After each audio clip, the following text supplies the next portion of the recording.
So Eugene Melnyk was on CTV this morning. For those in the states, CTV's like I don't know NBC in Canada kind of thing. So we got like a Canada AM. They don't call it Canada AM anymore, I don't think. Um, which is like Good Morning America, Today Show. Anyways, Eugene Melnyk, the owner of the Senators, famously last month said that basically um, the new building isn't going to solve anything. We're not making enough money. I'm spending 69 million on my team. I'm not cheap. I don't know why people say I'm cheap, and people aren't coming out to watch the game, and I don't think moving the building's going to help. And basically said, I'm not going to sell the team, but I may move it, without saying move it technically, but basically saying it's not profitable here, so I'll have to figure something out, and I won't sell the team. Oh, was he different this morning on CTV? He loves the city of Ottawa. He loves the people of Ottawa. He could have given Ottawa a big hug this morning. He would have. Now, I don't know, and I was trying to get a read for this in the interview. I don't know if he's had a legitimate change of heart. If maybe he was having a really bad day when they were having the centennial, and he was really just ticked off about everything before that game.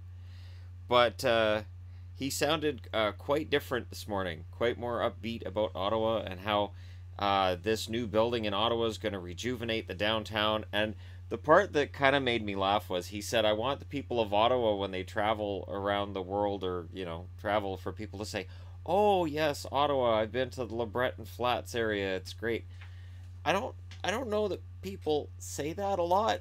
And I'm saying this because, they're comparing it to Edmonton being rejuvenated. And I don't know that if you go to Denmark, people are going to run up to you and, oh, hey, I've been to that new building you've got there in that new downtown in Edmonton.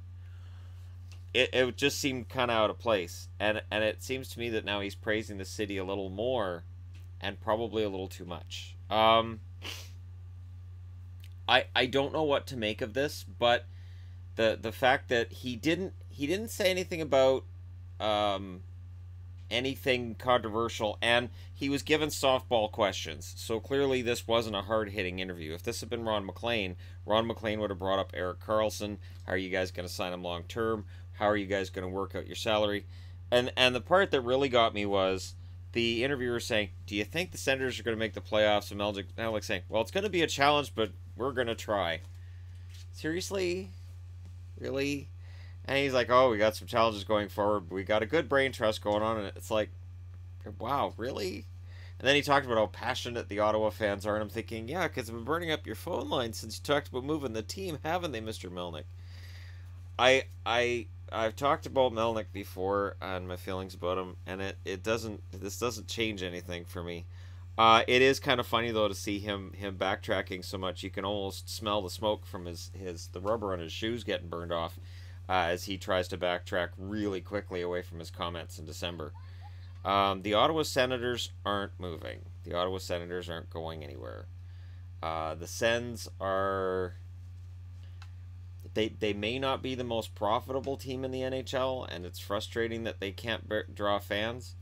I think the funny thing, and what he said in December was when he said, well, if we build in downtown, how's that going to help? People from Canada won't be able to get to the games. And I'm thinking, you can't draw in Canada, so get to downtown Ottawa and at least try to make it work. Like,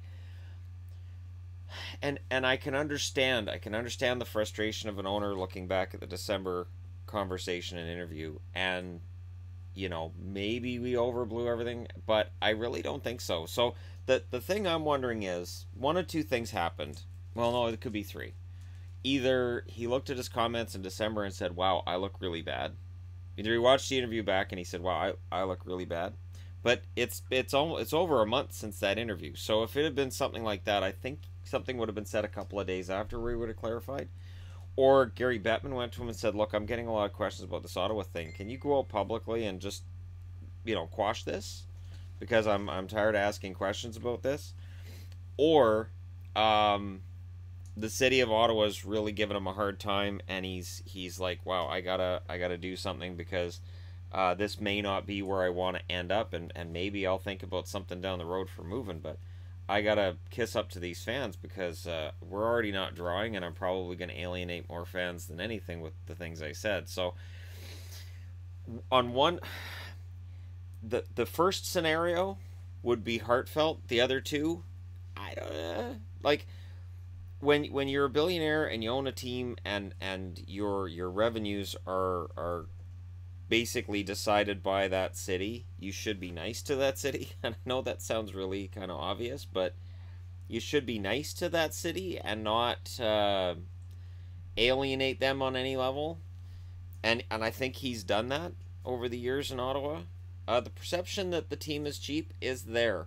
I think the problem is going to be this, that the salary cap is supposed to go up. So with the salary cap going up, the thing is that Ottawa, okay, if they're losing money, if this team's losing money, salary cap goes up. It doesn't mean that Melnyk's making money now. It means that the league in general is making money and they can raise the cap. And this is where the salary cap kind of, for me anyways, becomes kind of a fake evener in terms of everybody. Oh, everybody has a chance. Not really. Because you're factoring in the revenues of the low teams with the revenue of the high teams are coming up with an average. That average is going to keep going up because the high teams can just keep charging more money. The Toronto Maple Leafs can charge X amount of money per ticket. They can charge a lot of money per ticket. Ottawa can't. So Ottawa's not making the same money as Toronto. Now you have the poorer teams that take money from the richer teams, and you have that whole process. But you know, it doesn't completely even things out, and Ottawa could definitely have troubles competing, and there are other teams that could. Every time the cap goes up, I watch teams like Carolina, Arizona, Ottawa, teams that are maybe in a smaller market, maybe the fan base isn't there, maybe the attendance is low, and I wonder, is this going to cause issues for them icing a team that can be really competitive and make a playoff spot and playoff run? Or is this going to cause ownership to say, we can't make a profit here, we're kind of done? Because Arizona's had problems making a profit the whole time. If Ottawa's falling into that category, at some point something's got to give. So is Melnyk, what's his real thought process? I'd be interested to hear from Ottawa fans on this one, and other fans in general. If you saw the interview, I'll link to the interview in the actual description of this video. You guys can watch it. Let me know what you think. To me, he sounds completely different than December, and I find it kind of odd that he sounds completely different than he did in December, and that this is happening now. It just seems weird. For anybody who's wondering, I do intend to do a Mike Fisher video as well, so stay tuned for that. But for now, for this, we're done. Thank you for watching. Hit like and subscribe if you're browsing your way through. You just happened upon this video. And again, as we've passed 28,000, thank you guys so much. You guys being out there makes it worth being here. I'll talk to you again soon.